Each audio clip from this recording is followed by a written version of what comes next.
Welcome, hello students. Welcome to the part 5 of the chapter Chemical Reaction and Equation. In previous video हमने NCERT की exercise के कुछ questions किए थे. आज हम फिर नेक्स्ट क्वेश्चंस करते हैं. क्वेश्चन नंबर 5 दिया हुआ है. Translate the following statement into chemical equation and balance them. यानी कि आप इन स्टेटमेंट्स को पहले केमिकल इक्वेशन में लिखिए एंड आफ्टर दैट उनको बैलेंस कीजिए. पहला स्टेटमेंट है hydrogen gas combine with nitrogen to form ammonia. सबसे पहले हम इनके केमिकल फॉर्मूले लिख लेते हैं. हाइड्रोजन गैस कंबाइन हो रही है विद नाइट्रोजन, तो hydrogen is combining with nitrogen, तो ये हाइड्रोजन भी डाई एटॉमिक गैस है, नाइट्रोजन भी डाई एटॉमिक गैस है, तो हम इसको लिखते हैं H2, इसको लिखते हैं N2. और उसके बाद बन रहा है अमोनिया. अमोनिया का फॉर्मूला होता है NH3. अब हम अपना hit and trial formula use करेंगे. देखिएगा यहाँ पर नाइट्रोजन है, यहाँ पर हाइड्रोजन है, यहाँ पर हाइड्रोजन के 2 एटम हैं, इधर 3 हो जाते हैं, इधर 2 हैं, इधर 1 ही रह जाता है. तो पहले हम फर्स्ट ऑफ ऑल इन दोनों में नाइट्रोजन को बैलेंस करते हैं. नाइट्रोजन के 2 एटम हैं, अगर यहाँ पर हम कोफिशिएंट 2 लिख देते हैं तो हमारे नाइट्रोजन के बैलेंस हो जाते हैं. 2 नाइट्रोजन हो जाते हैं, इधर भी 2 नाइट्रोजन एटम है. उसके बाद देखते हैं हाइड्रोजन के कितने हुए, तो 2 3 जा 6, 2 3 जा 6, टोटल हो जाते हैं हाइड्रोजन के 6. और यहाँ पर है 2, अगर हम 3 कोफिशिएंट लिख देते हैं तो हमारे 3 2 जा 6, इधर भी 6 हो जाते हैं. इस तरह से हमारा हाइड्रोजन भी बैलेंस हो जाता है, हाइड्रोजन के एटम भी बैलेंस हो जाते हैं. और बैलेंस केमिकल इक्वेशन आती है 3H2 plus N2 arrow 2NH3. Next statement है hydrogen sulphide gas burns in air to give water and sulphur dioxide. यानी कि हाइड्रोजन सल्फाइड का फॉर्मूला होता है H2S plus burns in air. तो एयर में भी जो हाइड्रोजन सल्फाइड एयर में जो बर्न होती है तो यूज करती है ओनली ऑक्सीजन का. हम यहाँ पर ओनली ऑक्सीजन लेंगे एयर की जगह पर, ये एयर की ऑक्सीजन का यूज होता है. तो बनता है सल्फर डाइऑक्साइड एंड वाटर. तो अब यहाँ पर हम बैलेंस करेंगे. सबसे पहले हम देख लेते हैं सल्फर को. सल्फर इधर एक एटम है, इधर भी एक एटम है. और हाइड्रोजन को देखते हैं तो हाइड्रोजन के इधर भी 2 एटम है, इधर भी 2 एटम है. बट ऑक्सीजन को देखते हैं तो ऑक्सीजन का O2 यहाँ पर 2 एटम है, और यहाँ पर O2 और O यहाँ पर हो जाते हैं हमारे 3 एटम्स. अब 3 एटम्स हो जाते हैं तो इधर 3 हैं, इधर 2 हैं, तो इनका हम बैलेंस करते हैं. एलसीएम ले लेते हैं. इधर 2 हैं, इधर 3 हैं, तो दोनों को 6 बनाएं अगर हम, तो 3 कोफिशिएंट ले लेते हैं, 3 2 जा 6. और इधर हम 2 ले लेते हैं, 2 2 जा 4, यहाँ पर 4 हो जाएगा, और 2 यहाँ ले लेते हैं तो यहाँ पर 6. ऑक्सीजन का 2 ऑक्सीजन यहाँ बन जाएंगे, 2 2 जा 4, 2 यहाँ बन जाएंगे. इस तरह से हमारे ये 6 एटम हो जाते हैं ऑक्सीजन के.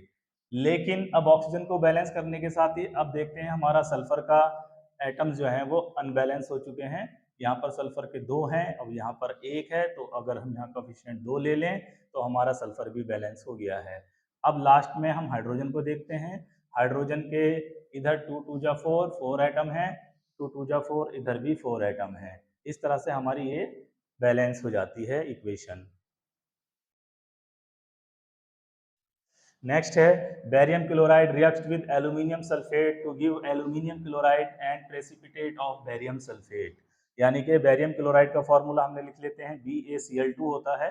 ये रिएक्शन कर रहा है किसके साथ, एल्यूमिनियम सल्फेट के साथ, जिसका फॉर्मूला होता है Al2SO4 का होल थ्राइस. और बन रहा है हमारा एल्यूमिनियम क्लोराइड, जिसका फॉर्मूला होता है AlCl3 प्लस BaSO4 का प्रेसिपिटेट. तो अब हम इसको बैलेंस करते हैं. सर सबसे पहले हम यहाँ पर देख लेते हैं SO4 सल्फेट आयन को बैलेंस कर लेते हैं. यहाँ पर सल्फेट आयन, ये पूरा का पूरा सल्फेट आयन है, ये इसके 3 मॉलिक्यूल 3 आयन्स हैं, और इधर एक ही है. अगर मैं यहाँ कोफिशिएंट 3 दे दूँ तो ये बैलेंस हो जाते हैं सल्फेट आयन. लेकिन सल्फेट आयन बैलेंस हो गए हैं, लेकिन उसके बाद हम बेरियम को देखते हैं. बेरियम इधर 3 हो जाते हैं, इधर 2, इधर 1 ही है. अगर हम इधर को 3 कोफिशिएंट लिख देते हैं तो हमारे ये बेरियम भी बैलेंस हो जाते हैं. उसके बाद एल्यूमिनियम को देखते हैं. एल्यूमिनियम के इधर है 2 एटम और इधर है 1 एटम. अगर हम यहाँ कोफिशिएंट 2 दे दें तो एल्यूमिनियम भी बैलेंस हो जाते हैं. लास्टली देखते हैं क्लोरीन को. 3 2 जा 6, यानी कि ऐसे 3Cl2 है ये, तो 3 2 जा 6, 6 Cl एटम है हमारे यहाँ पर, 6 Cl एटम है. और इधर देखेंगे 2 3 जा 6, इधर भी 6 हो गए हैं। इस तरह से हम देखते हैं सारे आइटम हमारे बैलेंस हो चुके हैं, तो ये हमारी इक्वेशन बैलेंस हो गई। अब हम डी स्टेटमेंट देखते हैं। Potassium metal reacts with water to give potassium hydroxide and hydrogen gas, यानी कि हमारी पोटेशियम मेटल वाटर से रिएक्शन कर रही है। वाटर का फॉर्मूला लिख लेंगे H2O, उसके बाद KOH और हाइड्रोजन गैस इवॉल्व हो रही है। यहाँ पर एटम देख लेते हैं। पोटेशियम का एक एटम है, इधर भी एक एटम है। ऑक्सीजन का एक एटम है, इधर भी एक एटम है। हाइड्रोजन के यहाँ 2 एटम है और यहाँ 1 और 2, यहाँ पर 3 हैं। तो अगर हम इनको बैलेंस कर रहे हैं, तो अगर हम इसको यहाँ पर कॉफिशिएंट 4 ले लेते हैं, 2 ले लेते हैं, सॉरी 2 ले लेते हैं, तो 4 एटम बन जाएंगे हाइड्रोजन के। और अगर इधर कॉफिशिएंट 2 ले लेते हैं तो यहाँ हाइड्रोजन के 4 हो जाएंगे, तो 4 सॉरी हाइड्रोजन के 2 हो जाएंगे और 2 ये रहे, तो टोटल इधर भी हाइड्रोजन हमारे पास 4 हो जाएंगे। इस तरह से हमारे हाइड्रोजन बैलेंस हो जाते हैं। बट हाइड्रोजन के बैलेंस होने के बाद में हम देखते हैं ऑक्सीजन के बैलेंस हैं या नहीं। ऑक्सीजन के यहाँ माने जाएंगे 2 और इधर भी माने जाएंगे 2, बैलेंस है ऑक्सीजन। और पोटेशियम का इधर है 1 और इधर पोटेशियम के हैं 2। इस तरह से हम यहाँ कोफिशिएंट 2 ले लेते हैं और हमारी ये पूरी रिएक्शन बैलेंस हो जाती है। 2K + 2H2O is equal to arrow 2KOH। Yes, now हम क्वेश्चन नंबर 6 देखते हैं। Balance the following chemical equations. अब हम बैलेंस करेंगे इन इक्वेशंस को।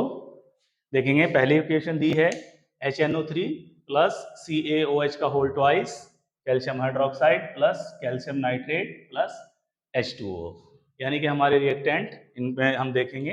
तो सबसे पहले हीट एंड ट्रायल मेथड की हम क्या करते हैं, इस तरह से बॉक्स में ले लेंगे ताकि हमें ये ध्यान रहे कि हमें फॉर्मूले को चेंज नहीं करना है।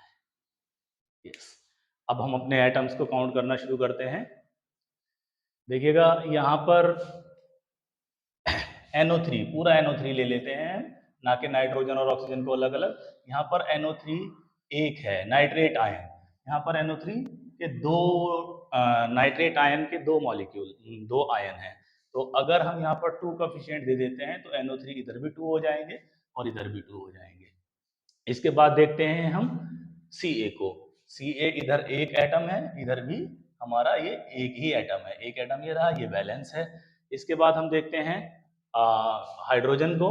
तो हाइड्रोजन है हमारे यहाँ पर लेफ्ट साइड में 2 हो गए हैं। अब कोफिशिएंट 2 रख लिया था ना, तो 2 हो गए हैं और 2 ये माने जाएंगे कि ये होल ट्वाइस के अंदर है, तो 2 ये रहे, 2 + 2 = 4।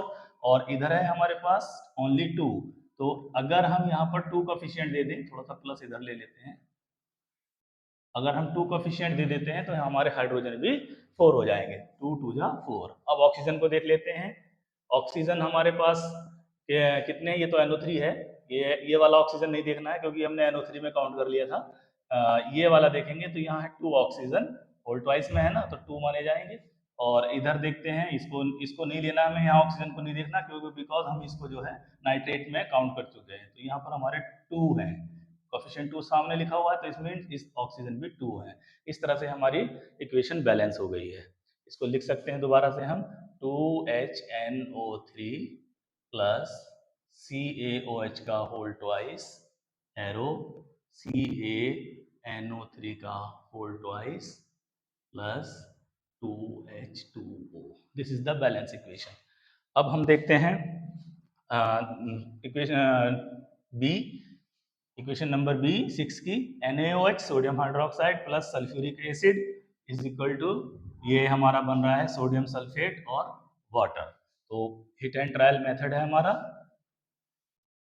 ड्रॉ कर लेंगे बॉक्स को सो दैट हमें फॉर्मूले को चेंज नहीं करना है। अब हम बैलेंस करना शुरू करते हैं। सबसे पहले मेटल ले लेते हैं। इधर राइट हैंड साइड में Na के 2 एटम है, सोडियम के 2 एटम है, इधर 1 है, कोफिशिएंट 2 दे दिया तो हमारा सोडियम बैलेंस हो गया। अब पूरा सल्फेट ले लेते हैं, SO4, पूरा का पूरा SO4। तो यहाँ पर SO4 का 1 है और यहाँ पर भी राइट साइड में भी 1 है, इसको हम बैलेंस करने की जरूरत नहीं है, ये बैलेंस है। इसके बाद देखते हैं हम हाइड्रोजन को। हाइड्रोजन हमारे कितने हो गए हैं, ये कोफिशिएंट दिया हमने 2, तो 2 की वजह से, इस 2 की वजह से ये हाइड्रोजन के 2 एटम माने जाएंगे, 2 ये रहे, 2 ये रहे, तो हो गए 4 और 4 और इधर है हमारे 2। तो अगर हम कोफिशिएंट 2 दे दें तो 2 2 जा 4, इधर भी 4 हो जाएंगे हाइड्रोजन के, राइट साइड में भी 4 हो जाएंगे। अब हम ऑक्सीजन को देखते हैं। ऑक्सीजन इस 2 कोफिशिएंट की वजह से ऑक्सीजन के एटम रहेंगे 2, और इन ऑक्सीजन को नहीं देखेंगे बिकॉज हम इनको सल्फेट आयन में काउंट कर चुके हैं और बैलेंस भी कर चुके हैं। तो 2, और इधर देखेंगे राइट साइड में तो ये हमारे 2 ही माने जाएंगे। तो इस तरह से ऑक्सीजन खुद ब खुद बैलेंस हो गई है। तो हमारी इक्वेशन आ जाती है 2NaOH plus H2SO4 arrow Na2SO4 plus 2H2O। This is the balanced equation. अब हम थर्ड देखते हैं, सी देखते हैं। NaCl यानी कि सोडियम क्लोराइड रिएक्शन कर रहा है AgNO3 से, एरो बन रहा है AgCl और बन रहा है NaNO3। इसको देखते हैं कि ये बैलेंस करते हैं। अगर हम Na को देखें तो यहाँ पर Na का एक एटम है लेफ्ट साइड में, राइट साइड में भी एक है। और अगर हम Cl को देखें तो लेफ्ट साइड में भी एक है, राइट साइड में भी एक है। Ag लेफ्ट साइड में भी एक है, राइट साइड में भी एक है। NO3 पूरा का पूरा ले लेते हैं नाइट्रेट आयन, और ये इधर भी एक है और इधर भी पूरा एक है। तो ये तो ऑलरेडी बैलेंस है, इसको कोई जरूरत नहीं है कुछ भी कोफिशिएंट देने की, ऑलरेडी बैलेंस है। तो बस ये तो balance NaCl plus AgNO3 arrow AgCl plus NaNO3। Fourth देखते हैं D. BaCl2 barium chloride reaction कर रहा है हमारा, ऑक्स दे देते चलते हैं H2SO4 के साथ, और फिर बन रहा है हमारा बेरियम सल्फेट का प्रेसिपिटेट प्लस हाइड्रोक्लोरिक एसिड। तो अब देखते हैं हम इसमें क्या बैलेंस करें। हम सबसे पहले हम अपने सल्फेट आयन को ही बैलेंस देख लेते हैं। सल्फेट अगर हम इधर देखते हैं तो सल्फेट का एक आयन है, पूरा का पूरा ले लेते हैं, इधर भी सल्फेट एक है। बैरियम को देखते हैं, बैरियम इधर भी एक एटम, इधर एक एटम है, इधर भी एक एटम है, बैलेंस है। अब क्लोरीन को देखते हैं, क्लोरीन इधर हमारे 2 एटम है Cl2, और इधर देखते हैं तो Cl ओनली, तो एक एटम है इधर, इधर 2 है इधर एक है। कोफिशिएंट 2 अगर हम दे दें तो 2 माने जाएंगे Cl के, इधर भी 2 हो जाएंगे और इधर भी 2 हो जाएंगे। Cl बैलेंस हो चुकी है। अब हाइड्रोजन को देख लेते हैं। हाइड्रोजन है इधर 2 एटम्स लेफ्ट साइड में, और राइट साइड में भी ये 2 कोफिशिएंट देने से हाइड्रोजन ऑलरेडी बैलेंस हो चुका है। तो हमारी रिएक्शन आ जाती है BaCl2 plus H2SO4 arrow BaSO4 plus 2HCl. Now this question complete. Now question number 7. Write the balanced chemical equations for the following reactions. हमें ये वर्ड इक्वेशन दी हुई है, हमें इनको सिंबॉलिक फॉर्मूला इक्वेशन में कन्वर्ट करना है और फिर उसको बैलेंस भी करना है। पहली है calcium hydroxide plus carbon dioxide बन रहा है कैल्शियम कार्बोनेट प्लस वाटर। तो पहले हम इनके फॉर्मूले लिख लेते हैं। कैल्शियम हाइड्रोक्साइड का फॉर्मूला होता है CaOH का whole twice, plus carbon dioxide यानी कि CO2 एरो, कैल्शियम कार्बोनेट बन रहा है CaCO3 प्लस वाटर यानी कि H2। अब हम देखते हैं यहाँ पर कि हमारे एटम्स बैलेंस हैं या नहीं है। देखेंगे कैल्शियम इधर एक एटम है, इधर भी हमारा एक एटम है, बैलेंस है। अगर फिर हम कार्बन को देखते हैं, कार्बन का एक एटम है, इधर भी कार्बन का एक एटम है, बैलेंस है। ऑक्सीजन को देखते हैं, ऑक्सीजन यहाँ पर 2 एटम है और यहाँ पर भी 2 एटम है, ये होल ट्वाइस में है O, तो इसके 2 ही माने जाएंगे, तो 4 हो गए हैं। कितने हो गए हैं? 4। और इधर देखते हैं हम, तो इधर 3 एटम ये रहे ऑक्सीजन के और एक ये रहा, तो इधर भी 4 है, बिल्कुल पूरे हो गए हैं। हाइड्रोजन की बात करते हैं, हाइड्रोजन के इधर 2 हैं, ठीक है, होल ट्वाइस में है, और इधर भी 2 हैं। This reaction is already balance. Next देखते हैं जिंक प्लस सिल्वर नाइट्रेट। तो जिंक का फॉर्मूला होता है Zn प्लस सिल्वर नाइट्रेट होती है AgNO3 एरो जिंक नाइट्रेट, तो Zn और नाइट्रेट NO3 का होल ट्वाइस। यहाँ पर नाइट्रेट इसलिए आता है, ये समझ लीजिएगा, Zn पर होती है +2 वैलेंसी और NO3 नाइट्रेट आयन पर होती है -1। तो पूरा बैलेंस करने के लिए हमें यहाँ 2 नाइट्रेट लेने पड़ते हैं ताकि ये कैंसिल हो जाए। तो इस तरह से ये ZnNO3 का होल ट्वाइस बन जाता है, प्लस सिल्वर यानी कि Ag। अब बैलेंस करते हैं हम, जिंक एक एटम है, यहाँ पर भी एक एटम है, ठीक है। AgNO3 का पूरा आयन ले लेते हैं, यहाँ पर एक है, यहाँ पर दो हैं, तो अगर हम यहाँ 2 कोफिशिएंट दे देते हैं तो NO3 बैलेंस हो जाता है। अब बचता है हमारे पास सिल्वर आयन, सिल्वर एटम में हमारे कोफिशिएंट लगने से 2 हो चुके हैं और यहाँ पर एक ही है, तो यहाँ कोफिशिएंट 2 दे देंगे and now this is the balance equation. Next है एल्यूमिनियम प्लस कॉपर क्लोराइड, बनता है एल्यूमिनियम क्लोराइड प्लस कॉपर, तो फिर इनके सिंबल दे देते हैं, एल्यूमिनियम का Al प्लस कॉपर क्लोराइड का CuCl2 arrow, aluminium chloride AlCl3 और प्लस कॉपर हमारा Cu। देख लेते हैं, बैलेंस कर लेते हैं। एल्यूमिनियम हमारा एक है, इधर भी एक है, ओके, और Cl को देख लेते हैं, कॉपर Cl2 है, यहाँ पर 2 एटम है Cl के और यहाँ पर 3 एटम है, तो यहाँ 2 है, यहाँ 3 है, तो 2 और 3 हमें बैलेंस करने हैं, तो एलसीएम ले लेते हैं, 2 3 का 6, यानी कि हमें 6 करने हैं एटम, दोनों तरफ 6 कैसे होंगे, अगर मैं यहाँ 2 कोफिशिएंट देता हूँ तो 2 3 जा 6 हो जाएंगे Cl, और यहाँ 3 देता हूँ तो यहाँ 3 2 जा 6 हो जाएंगे। अब यहाँ पर भी 6 Cl है, नाउ यहाँ पर भी 6 Cl है, सेल बैलेंस हो चुके हैं क्लोरीन का एटम। अब कॉपर को देख लेते हैं, यहाँ पर 3 Cu यानी कि कॉपर के 3 एटम हैं, और अगर हम यहाँ कोफिशिएंट 3 दे देंगे तो कॉपर भी हमारा बैलेंस हो जाता है। इस तरह से इक्वेशन बैलेंस हो जाती है। अब बैरियम क्लोराइड फॉर्मूला साथ साथ लिख लेते हैं, BaCl2 plus potassium sulphate K2SO4, यहाँ पर भी आप समझ लीजिए K2SO4 क्यों लिया जाता है, बिकॉज K पर एक वैलेंसी होती है और SO4 सल्फेट आयन की -2 होती है, तो इसको बैलेंस करने के लिए हमें 2 K लेने होते हैं, तो ताकर वैलेंसी कैंसिल हो जाती है और ये बन जाता है K 2 हो गए हैं तो K2SO4।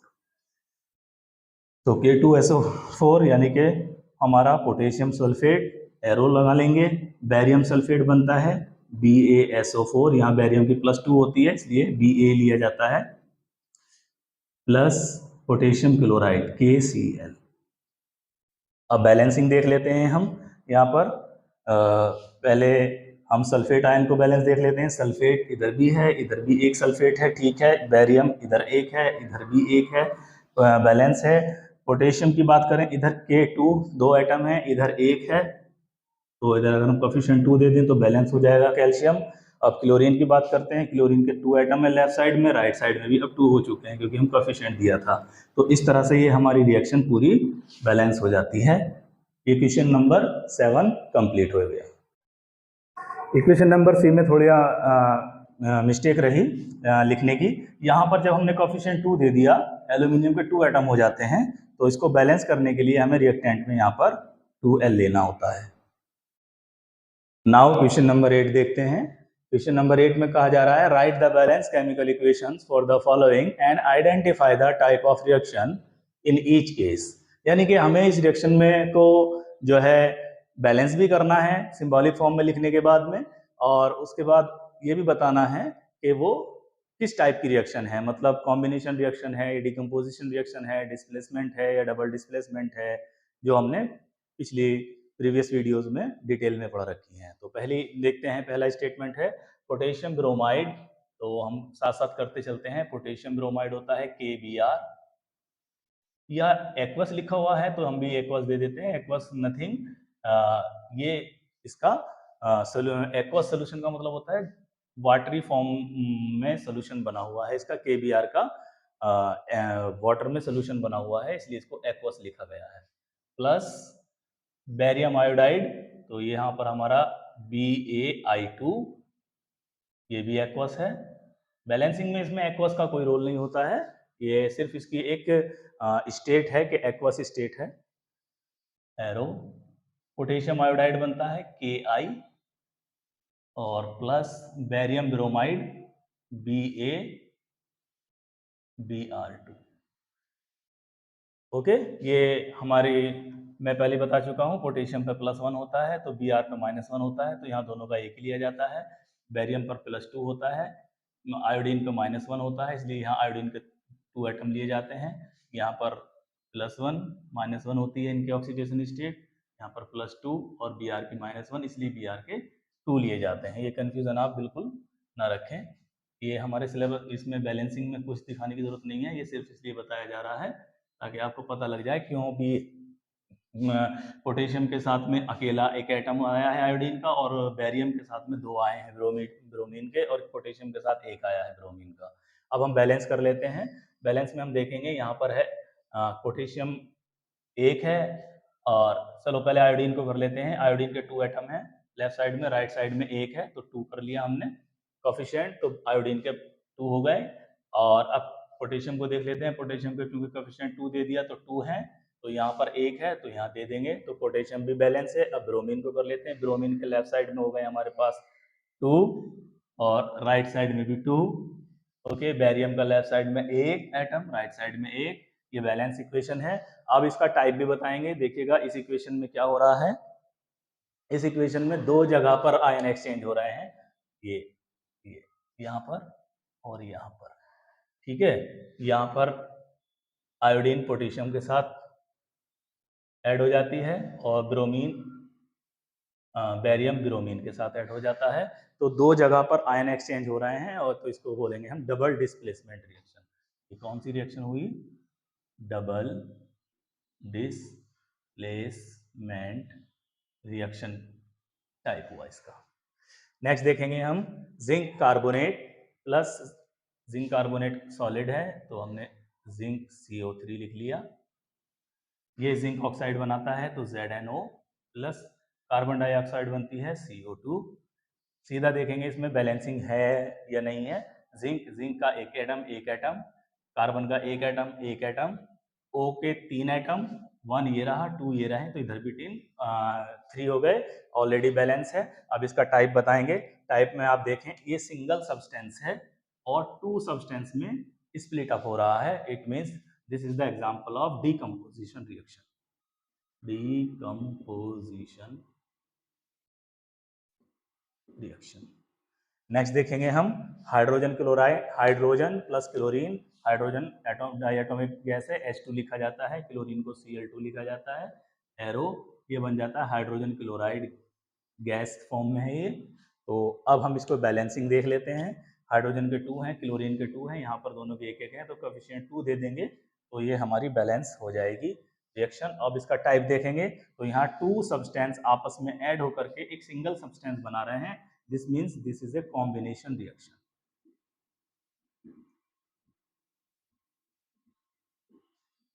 This is a combination reaction. Now magnesium लिख लेते हैं इसके हम सिंबल्स को साथ साथ। Mg मैं यहाँ सॉलिड वगैरह अभी नहीं लिख पा रहा हूँ जल्दी में, कोई बात नहीं है, आप समझ लेना ये सॉलिड फॉर्म में है।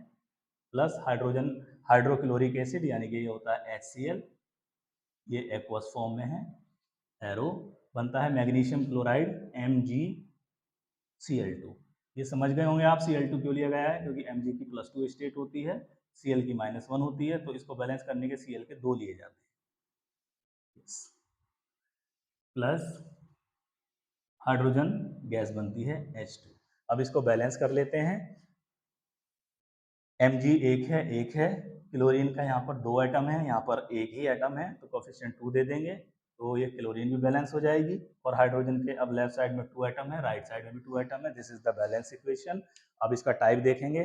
टाइप में यहाँ क्या हो रहा है, यहाँ पर हाइड्रोजन को मैग्नीशियम डिस्प्लेस करके खुद लग रहा है आकर के, हाइड्रोजन को डिस्प्लेस कर दिया है, तो हम बोलेंगे this is the example of displacement reaction. Displacement reactions.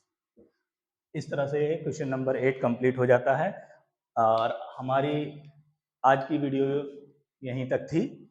अगर आपको ये चैनल पसंद आ रहा है, आपको हेल्पफुल लग रहा है, तो आप मेरे चैनल साइंस फॉर स्टूडेंट को सब्सक्राइब कीजिए, इसको शेयर कीजिए, लाइक कीजिए, कमेंट कीजिए। Thanks for watching.